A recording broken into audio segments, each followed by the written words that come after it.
All right. Good morning. Good morning, guys. What's going on?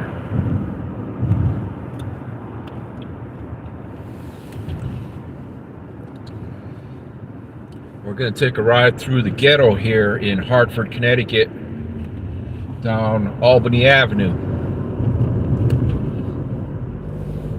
So I already had a busy morning. I got about an hour workout in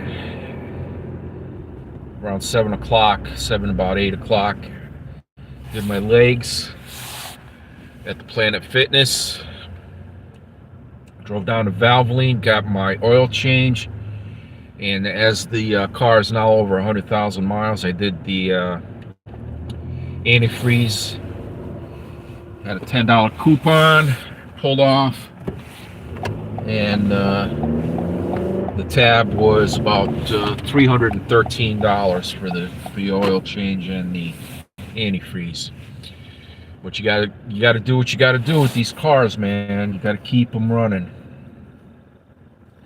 I'm also overdue for a rear differential and a transfer case that I'm going to do in the next couple of weeks, probably around the second week of January. Hey, Putty Cat, how are you? Noodles needs to do, yeah, we keep telling him that, but he's a man. He knows what he has to do. He knows what he's got to do. I'm not planning on buying another car for a long time. This is a 2021 Toyota RAV4, and I just went over 100,000 miles. Let's see, probably about 2 months ago. And so I had to do the oil change. I was overdue for that, and they reminded me that I have to do the antifreeze, so I went ahead and did that. Got it done, got it out of the way, had time this morning. Now I'm on my way to pick up Michelle to take her to her eye doctor. So I thought I would actually have more time, that I would, sit in the Cumberland Farms up there in Winstead and then chit-chat a little bit. But, the oil change took a little longer than expected. And so I'm just getting a late start here, driving through the ghetto, Route 44, Albany Avenue. Ghost Lord. In case no one has ever said this to you, Reese, thank you for your being a member. Thank you, Ghost Lord. You as well, my friend. Thank you. Message held. Oh my goodness. What's going on here? Hello. Hello, Agus. Techno, hello. From Mother Russia. So, Techno, what's going on over there in the Baltics? You guys cutting some internet off of you, Estonia? Man, what's going on over there? Or is this all fake news that I'm hearing here in the United States? What's going on here? Well, I'm off. I'm off from work from Christmas Eve until January 2nd. I go back to work on January 2nd. So I had some free time here. I promised Michelle that I would drive her. She doesn't drive. She's blind, deaf, and overweight and everything else. Autistic, and just a mess, and needs help. So I have some time this morning there where we made an appointment for her to see an eye doctor. She hadn't seen an eye doctor probably in about 10 years. To get her eyes checked out. So we're going to take her over there to do that. That appointment is scheduled, I believe, at 10:15. So I told her I'd get there at 9:30 because knowing her, she's always running late, and I want to get there early just so I can pick her up and get her to the appointment a little early, like 15 minutes early, so she could do whatever paperwork she needs to do, insurance and all that shit. and they'll tell her what she needs as far as eyeglasses, if anything, any other follow-up treatment.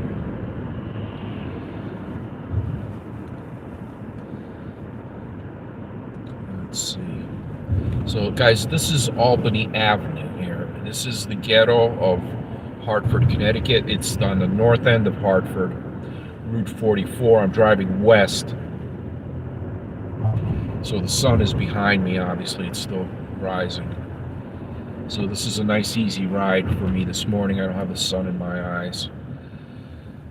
Blue Hills Avenue here at the light. Blue Hills Avenue is another street down that way. That's a big, big road that goes into Bloomfield, Connecticut. And then eventually into Windsor and points north. So that's a major road.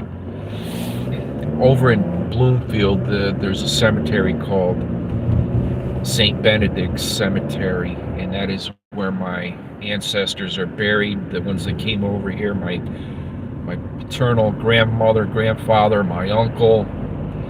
My parents have a plot there, and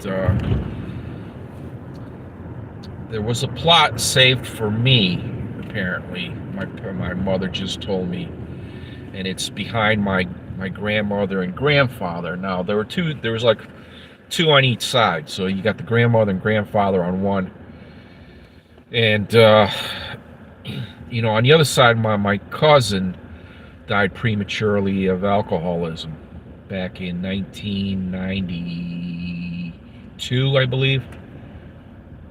So he was about 28 years old at the time. Yeah, alcoholic. So they buried him behind my grandmother and grandfather, and that other spot was supposed to be for me. And I didn't realize this until my mom just told me. And I said, well, why would I want to be buried next to my alcoholic cousin? I mean, he had a son. His son is still alive. The son is now probably 39 years old, I think. I said, why don't you reassign that to the son? You know, let him get buried next to his dad. You know, I don't need to be buried there. I can get my own plot. But it's these little things, you talk to your parents and you find out these little nuances and things that they did that they never told you about. And now you got to kind of rearrange, because I don't want to be buried there. I want to be buried either by myself or somewhere near where my parents are. They're kind of not close to the grandparents, because the grandparents died in the 70s. My grandmother died in 75. My grandfather died in 84, actually. So, and then my cousin died in 1992. And then you know, the cemetery grew in the years since then, and my parents bought a plot for themselves. But it's you know, it's a couple sections down from where the grandparents are. So I'd rather be buried closer to my parents if I was to be buried there. Why am I talking about this macabre shit? Well, I'm going to be turning 61 years old in February, and you know, I'm on the tail stretch. I'm on the home stretch of my life here, guys. You know, I'm a fucking boomer, and I put the boomer in the header because, you know, we get a lot of young people in here that goof around and troll and, you know, think it's funny and shit. They see boomer and they immediately get turned off by it. So I'm kind of using that boomer hashtag as a deterrent to keep the, you know, the fucking idiots away. So I don't feel like dealing with them this morning, you know. Techno, it's strange to listen to a speech in foreign language, but it sounds very beautiful. Thank you. All right. I have to check in with Russia Today and whatever else the news services are. There's a writer named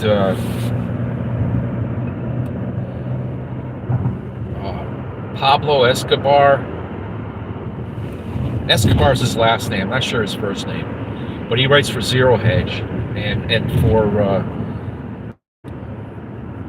India Daily or something.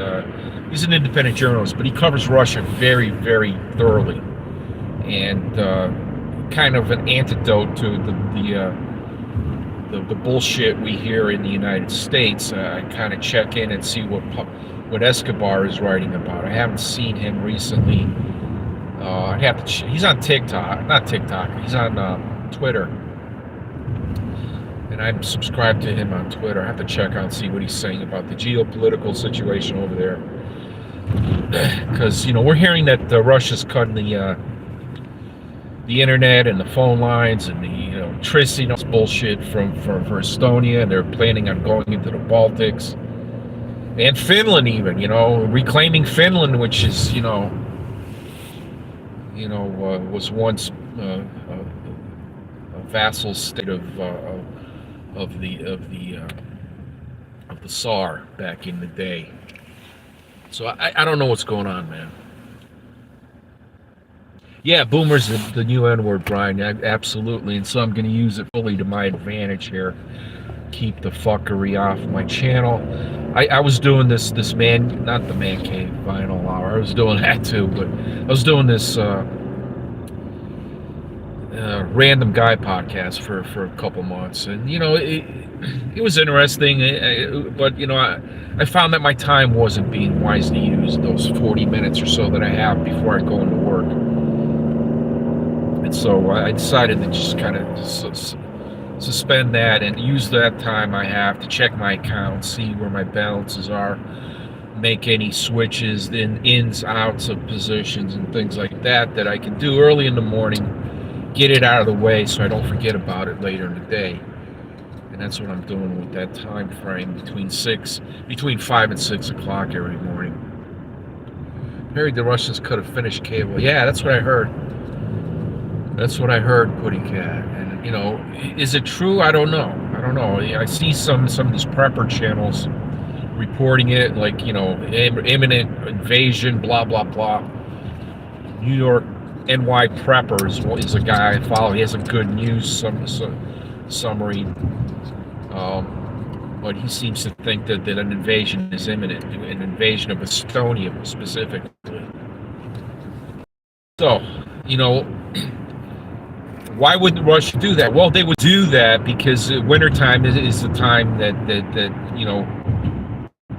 you would freeze people out. And certainly, if they were to shut off all the EP, the United States, a lot of people would freeze to death here in the United States, that's for sure. Especially in the northern part of the United States, where I am. I was thinking about that yesterday.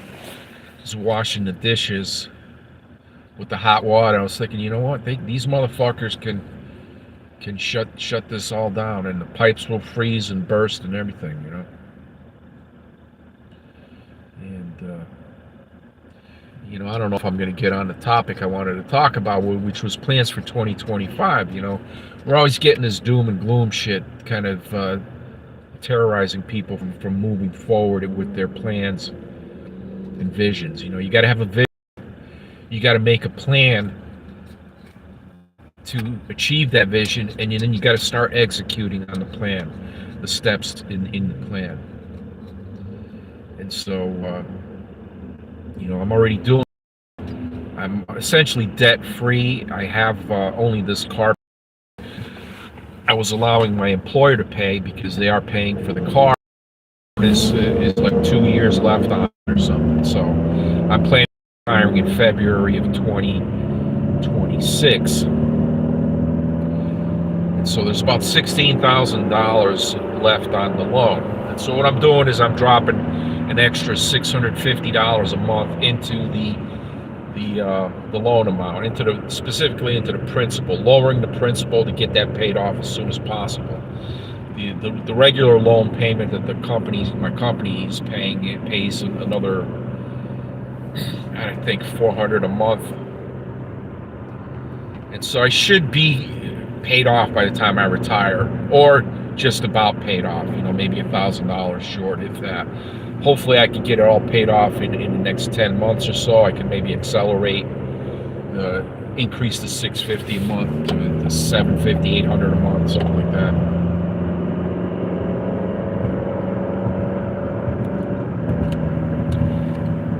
Brook School on the left. We just went by. Brook's a prep school for the very rich here in the Hartford area. This is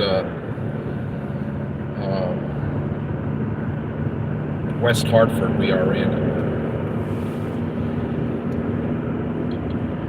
We're heading up over Avon Mountain. On the other side of Avon Mountain is Avon. And then beyond Avon, there's Simsbury, there's Canton, Barkhamsted, and eventually Winstead. You know, so all of these little towns along the way here are upper middle class enclaves in Connecticut. You know, from West Hartford all the way down to even Barkhamsted. Although Barkhamsted more middle class, West Hartford, Avon, Simsbury, Canton, these are all upper middle class, even upper class enclaves. There are areas there that are gated for the ultra wealthy here in Connecticut. You don't see them from this road, obviously. They don't want to be seen. The out of sight, filthy rich do not want to be seen. You know, just like the out of sight poor and destitute.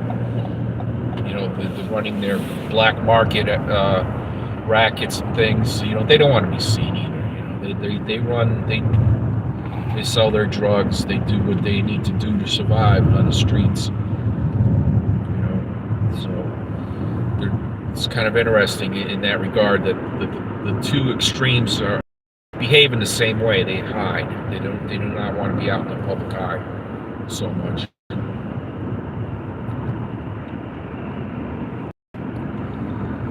Trying to watch some of the chat, gentlemen and ladies, but I need to keep my eye on the road here because you know, we get a black icy spot. The temperature outside is 22 degrees Fahrenheit presently here, which Celsius is probably what, about a minus 10 Celsius, something like that, minus 15.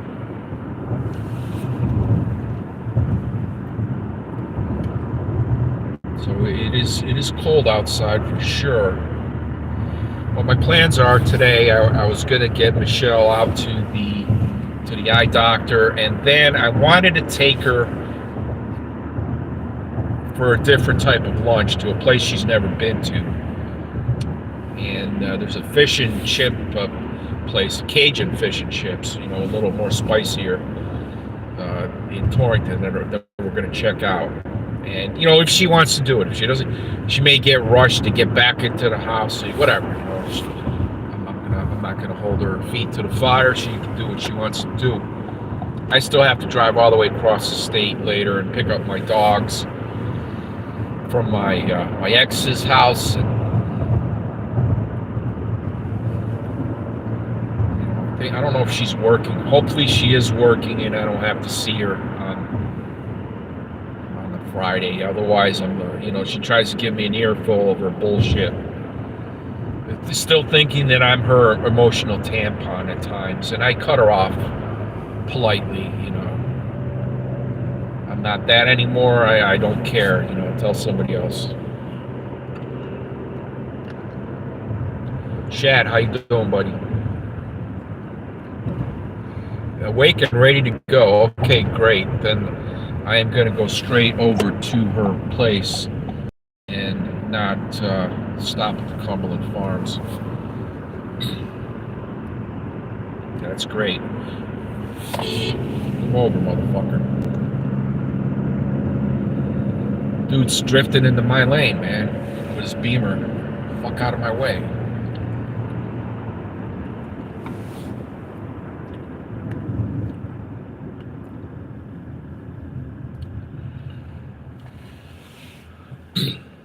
Oh, yeah, I hope she's awake. Yeah.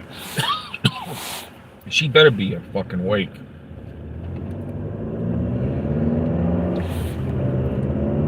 Yeah, Brian, I don't know about that.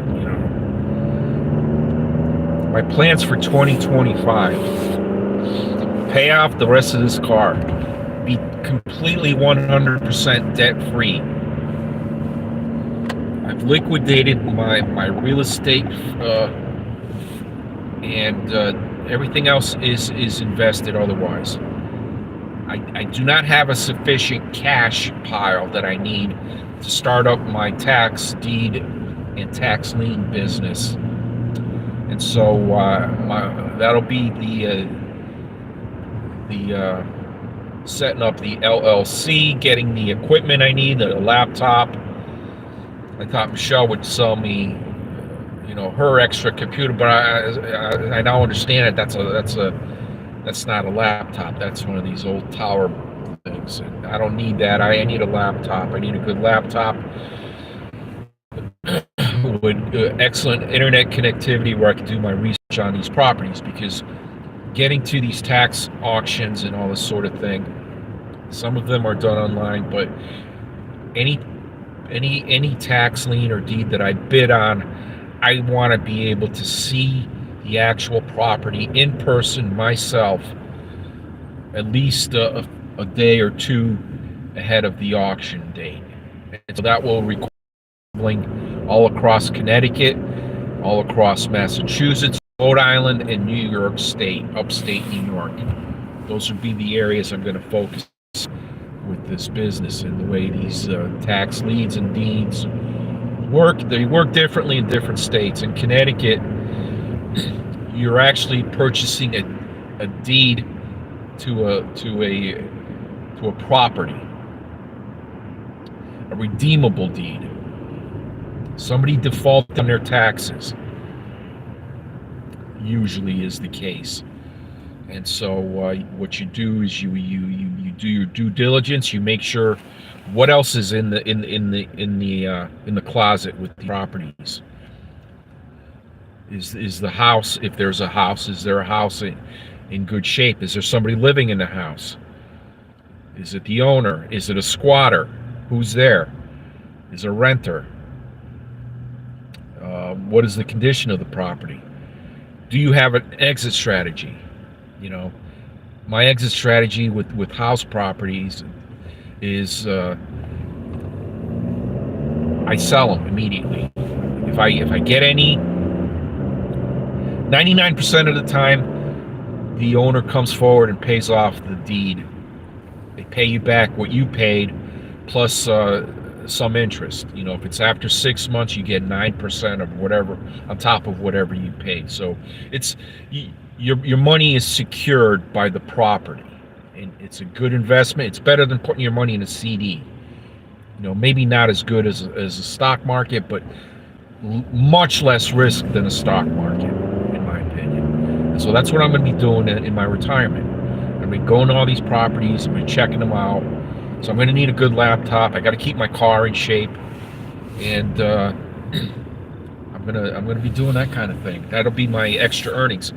I'm going to dip into my Social Security at age 62, which is starting March of 2026.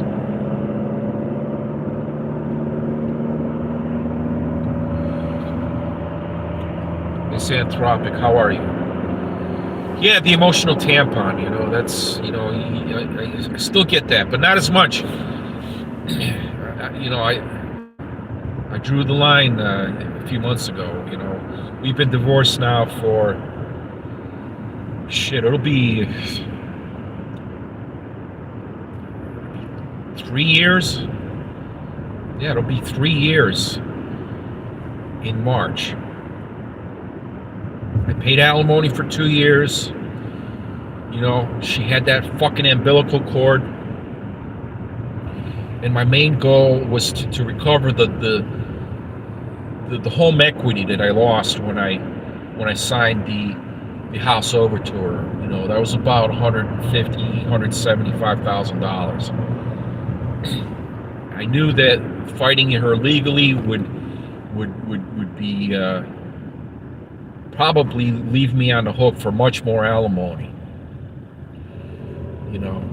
for a longer period of time. And so I bit the bullet I paid up front. I gave her the fucking house, the house equity.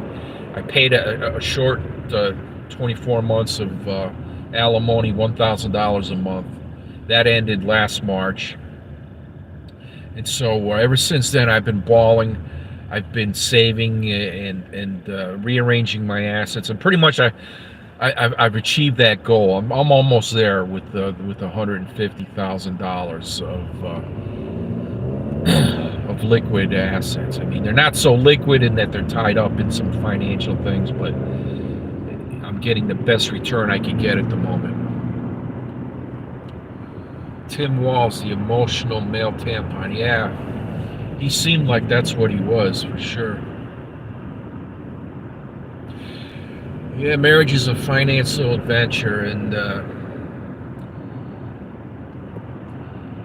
I wouldn't say that young men shouldn't get married. You should get married to the right woman who respects you, who allows you to be the head of the household, to be the man, and to to prolong your legacy, to have kids. You want to have healthy kids.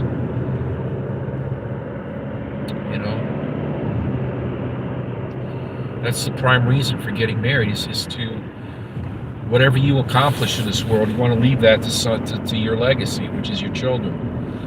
And so I'm doing that myself now. I'm rebuilding my legacy. I have a good chunk of that done, and I'm certainly going to hopefully be around another 20 years or so, where I could each leave them 7 figures plus any grandchildren. I have one biological grandchild. I have a step grandchild that I kind of care about from my second marriage. She's a good little girl, and I always get her a good present. But my age, there's no point in getting married. 60, 61 years old. Why would I get married? Why would I cohabitate? I wouldn't. I'm set in my ways. Women that age are set in their ways, and you can't change somebody. A lot of women that age are emotionally damaged, financially damaged, and I found that they're looking for their meal ticket, so to speak. Not all, but many of them are that way. And so I plan on staying a bachelor the rest of my life. I think the messages froze up. Let me refresh the messages here.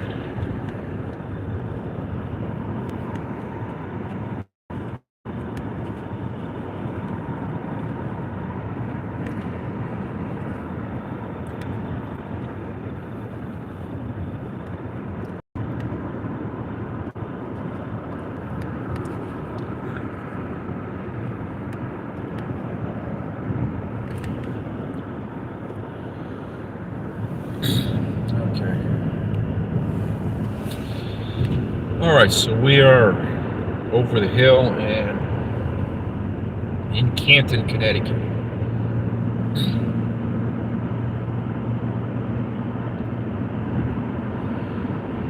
Winstead sign ahead. I don't know how the internet connectivity here is. We've got Canadian geese there.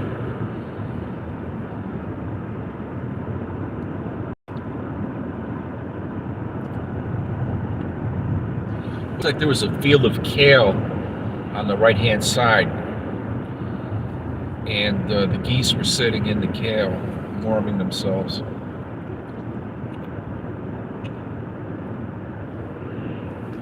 Model tank together. Nice, Brian. Yeah, that's the other thing. You got to have some hobbies, During my 2 marriages, I pretty much neglected my hobbies, and I'm getting back into them. I'm getting back into my photography. And my coin collecting, and I've done a lot of the coin collecting in the past year, and I'm going to actually cut back on it because I've been spending a lot of money on the coins, and so I need to put first things first. And in this case, I got to pay this car off, so no more coins for the time being. But I can certainly do my photography.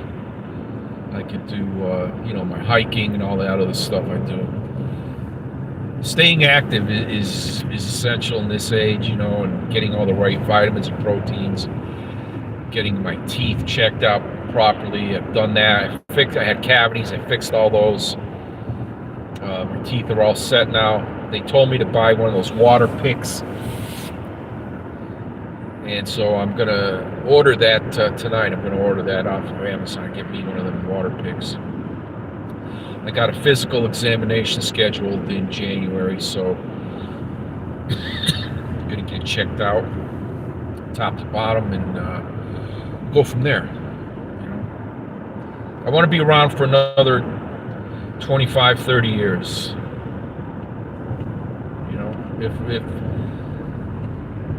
If I stay healthy, I can easily do that. I want to enjoy a good chunk of my life in the retirement stage, not on the hamster wheel of working for somebody else, which I've done all my life.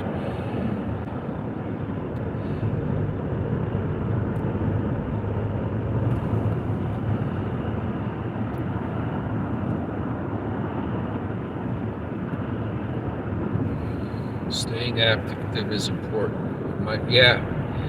She is completely inactive. I mean, she doesn't even take out her trash more than once a week, and even there, it piles up. I'm sure if I go there's going to be a bag of trash. Oh, can you take this out for me?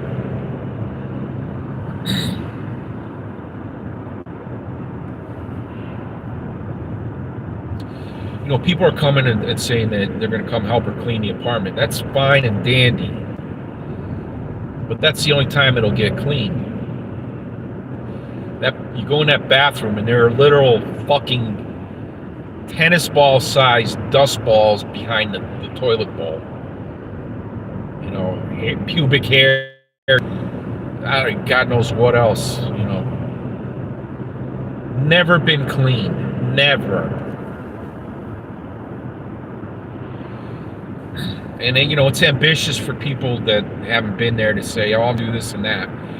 You're gonna need 5 or 6 people for about 3 days to clean that place out properly, and you're probably gonna need a dumpster to get rid of all of this bullshit that she's saved up or hoarded over the years.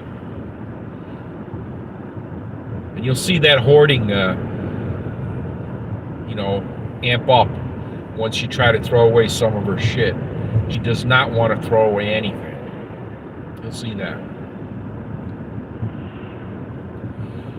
I think Gidgey said she was coming up, and so Gidgey, fair warning.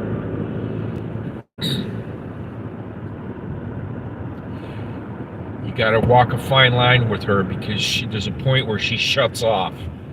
She shuts off completely, puts her head in the fucking ground, and just does not listen at all. And so, if you got time between now and whenever you're coming up to talk to her about it, put some ideas in her head, now's the time to do that. Because if you come in there and start going in like gangbusters trying to clean all her shit out, you're going to have a hard time. So this is New Hartford, Connecticut. This is an old rural town. It's I think it's a couple towns over from Winsted. I think we still haven't gone through Barkhamsted, which is after this. Barkhamsted and then Winsted.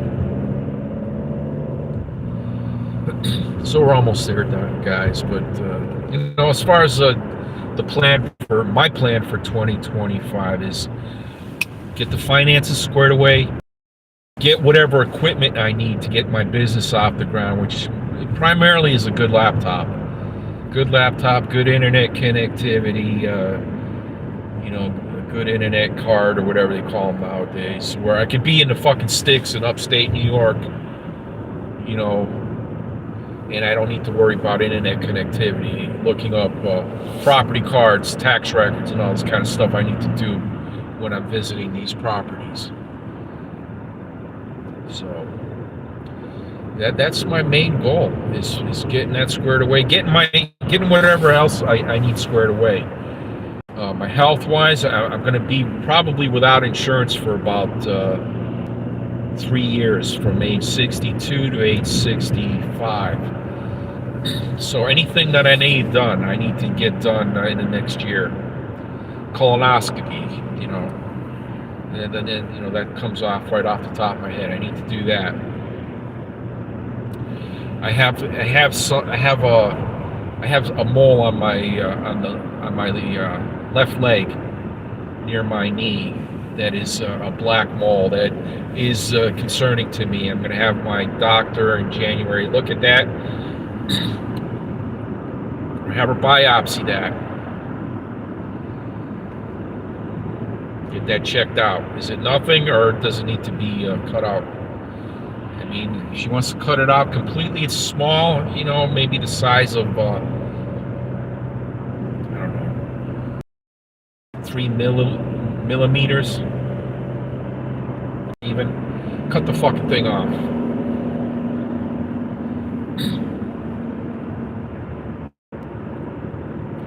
Like I said, I want to be around at least 30 more years.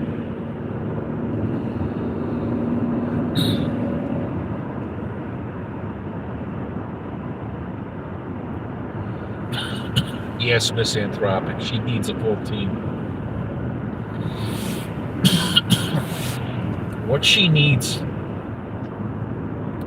is a makeover. You know how they have those shows where people leave their house to the makeover people, and then they do their makeover, and then they come back and they go, oh wow, what a great place. That's what you got to do with Michelle. You got to have somebody take her the fuck out of there, because she's only going to be in the way. And then get rid of shit. She won't even know that half the shit is thrown away, because she forgot she has these things, all these old gadgets and things, and it's just cluttering up everything.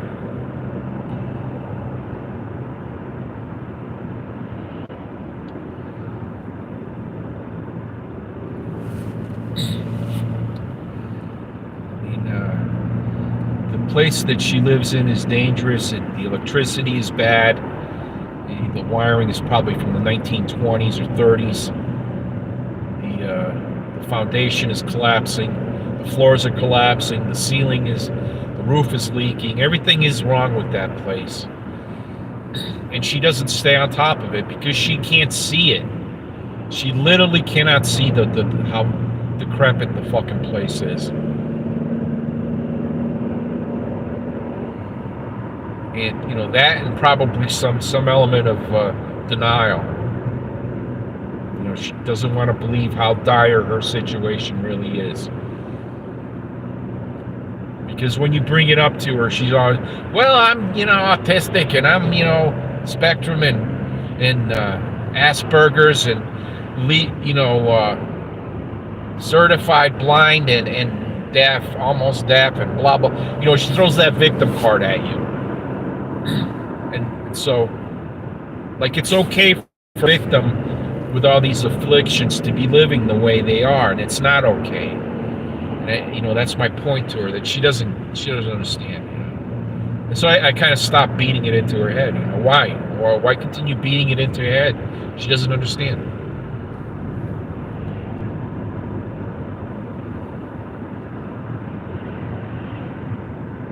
Mostly cancerous, yeah. Yeah, I got to get it checked out, the native baby doll. It's small, but like my ex-brother-in-law had one above his eyebrow, and he had it checked out, and it was cancerous. They had to cut it out. And so, you know, while I have my insurance, I'm going to get all this shit done. If I have to go in for surgery, I can get it done now with just a couple $1,000 copay. You know, no big deal. Get it done now, so that when I'm in that time frame of age 62 to 65 with limited or no insurance, I don't run into any big complications. Medicare for me will not kick in until age 65. So, you know, I got to do what I got to do over the next 14 months now. It's only 14 months until I retire and get off that hamster wheel and start enjoying life a little bit, you know. I'm not going to stay complacent and couch potato-y or anything like that. I'm going to be active. I'm going to keep my gym membership. I go early in the morning when I can, and I see all these older guys, and you know they're all retired. You know, they all go in there early, staying healthy, man, doing their legs, doing their arms, you know, chest, whatever. You know, they're not fucking Arnold Schwarzenegger by any stretch of the imagination. They're just regular guys keeping their health, you know, keeping that heart beating.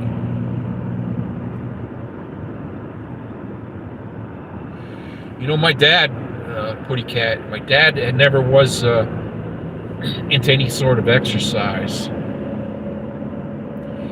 And he ended up retiring after his company shut down. I think he was age almost 80. He was like 79, 78, 79. So he's been retired now for 8 years. He's just turned 86. And he has dementia. My mom is 83. She had a stroke last year, you know. So at that point, you know, I moved in as a caretaker for them. Which, you know, it's a blessing and a curse because I'm able to be there for them, but there's only so much I can do, you know. The dementia is only going to get worse, and so, you know, he doesn't know what day it is. He doesn't know, you know, what he's doing many times. Like he was trying to change the coil on the weed whacker, and he was banging it with a hammer. And I came home one day and I saw him doing it. It's like, what the fuck are you doing? Oh, this thing won't open up. Like, well, you got to press the 2 buttons on either side. That's all you got to do, and it pops open. Oh, you know. So it's things like that dementia causes. They forget how to do simple shit. But he ended up breaking the fucking weed whacker, so I had to get a whole new weed whacker. You know, took his key. He doesn't drive anymore. I don't let him drive.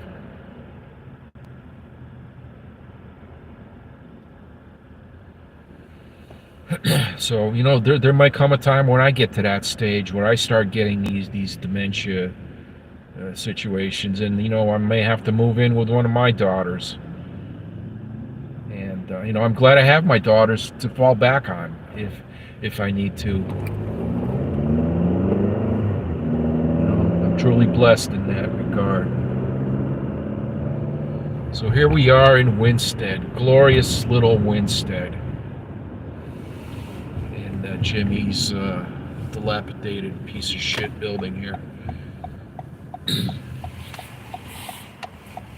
Louis' Diner, open 7 days a week.